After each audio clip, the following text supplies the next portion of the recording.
Tesla Model 3 production is currently the most closely watched aspect of Tesla's business, since many industry observers, and Elon Musk himself, consider the production of the electric sedan a make-or-break moment for the company. That make-or-break moment is currently pushed out to the end of the second quarter of 2018. After 2 delays, Tesla expects to hit the 5,000 per week pace by the end of June. Originally, Tesla expected to reach this production pace by December 2017, later being forced to push it back to the end of the first quarter of 2018. The automaker was forced to push that target back again, due to production bottlenecks pinned on battery assembly and steel welding issues, and in recent weeks most of the focus of industry observers has been on the hand assembly of battery packs for the sedan, currently considered to be the greatest hurdle in Model 3 production. But Tesla still expects to hit 2,500 cars per week by the end of March, a target that is now in doubt, as well. Bloomberg reports that Tesla has a new automated system for battery module production, an industrial assembly line that could greatly speed up production. But there is one small problem: this automated system for battery module production is in Germany, and Tesla's battery assembly Gigafactory is in Nevada.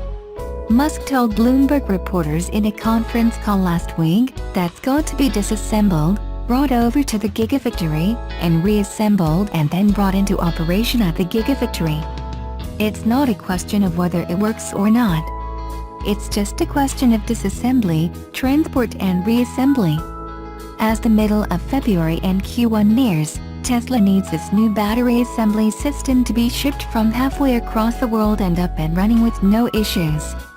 Not only does the Q1 target depend on this assembly system being operational in Nevada, but the Q2 target of 5,000 cars per week likely hinges on Tesla being able to quickly integrate this assembly system, given no other production issues.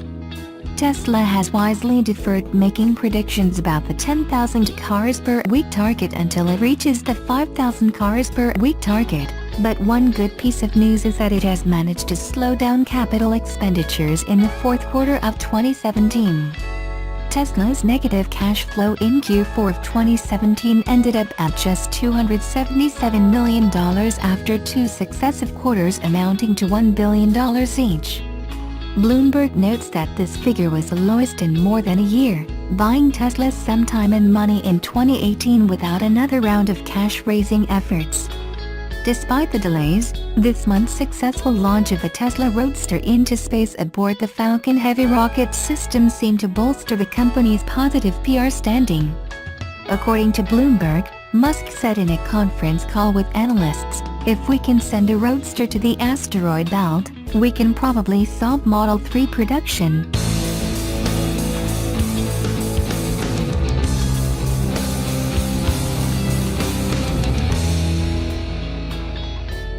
In the face of the Chevrolet Bolt and, say, a Tesla Model 3, the Nissan Leaf is not quite there yet, as the car lacks a massive electric driving range that features on its rivals.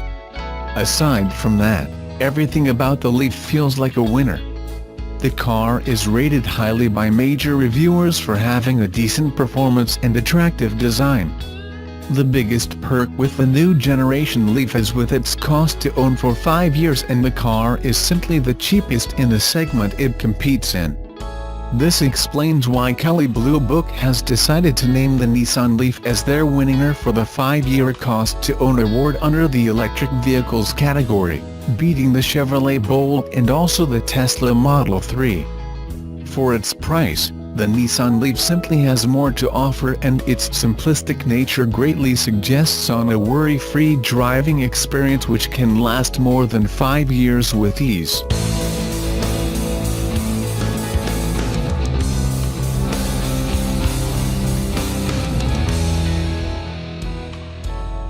Subaru of Indiana, SIA, is celebrating the launch of a new vehicle. It's taken about 5 years and a $140 million investment behind the walls of SIA, but on Friday the facility showed off its latest vehicle.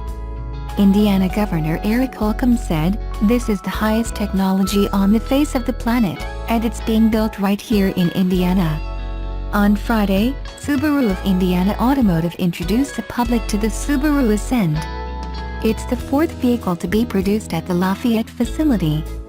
SIA Executive Vice President Tom Easterday said, "The Ascent will fill what's been considered to be kind of a hole in the Subaru lineup. We didn't have that large SUV to compete with others." Easterday said it took lots of planning and a multi-million-dollar investment to get the plant ready for the largest Subaru vehicle ever built. Easterday explained, part of that $140 million investment was to put new carriers into our trim and final line that were big enough for the Ascend production. We also had to make some other changes in our structure and facility to make sure that it was big enough.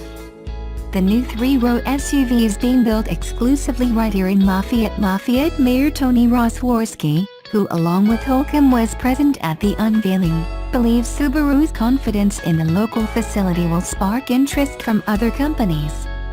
Rosworski said, "This is a good place to do business and that it does encourage other people to make investments." Holcomb said it's a reflection of Tippecanoe County's influence on the state's manufacturing. Holcomb added, "It's a powerhouse, and it's a real engine, so to speak, to our overall state economy." Before the addition of the Ascent, the plant produced 3 other Subaru models: the Outback, Legacy, and Impreza. Adding the Ascent has created 200 new jobs in the Lafayette plant. Production of the Ascent begins in May and they should go on sale sometime in June.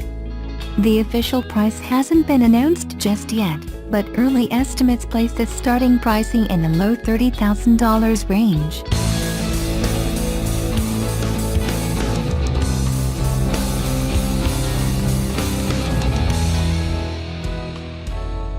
Electric cars in the $30,000 to $40,000 often range weren't on par with the Tesla Model 3, which led us to believe that those vehicles will have a tough time competing in the segment as the Model 3 becomes more widely available.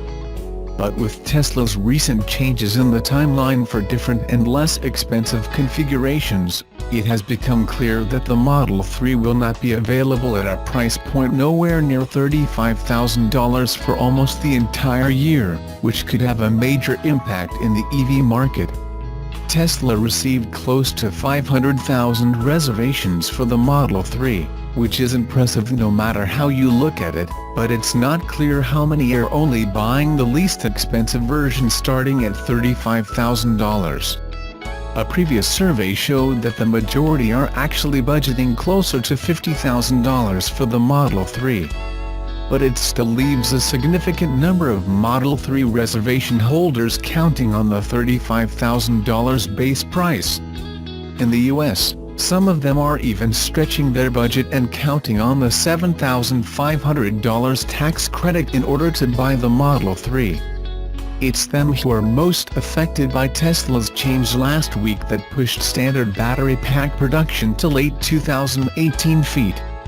The standard battery pack is essential for Tesla to reach the $35,000 price point, since the current long-range battery pack in production adds a $9,000 premium on the vehicle. At the moment, it looks like no one buying a Model 3 with standard battery pack will have access to the full $7,500 tax credit, but they could still get a partial credit if there are no more delays, which is a big if. It opens the door to EVs like the Chevy Bolt EV, the Hyundai Ioniq EV, and especially the new Nissan Leaf, which is expected to be available in higher volumes. Nissan reportedly delayed several features that would have made the next-gen Leaf competitive with the Model 3 from the model year 2018 to 2019.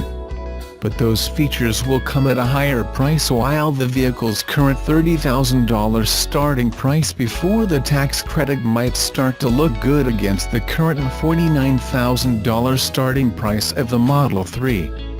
Buyers will start asking themselves if the differences in range and features are worth the $19,000 price difference, or if the wait and losing the full tax credit is worth it. Let's take an informal poll for Model 3 reservation holders to see if it's the case.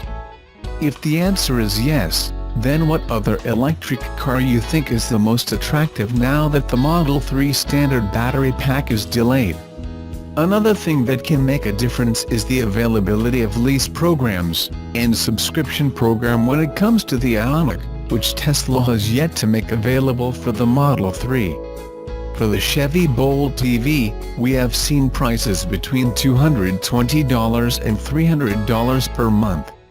You can always check with your local dealers for inventory. Nissan recently launched a lease program starting at $229 per month. Automakers apply the federal tax credit on their end in order to reduce the cash down or the monthly payments with those programs, but Tesla generally doesn't offer a lease program early in the production ramp-up of a new vehicle.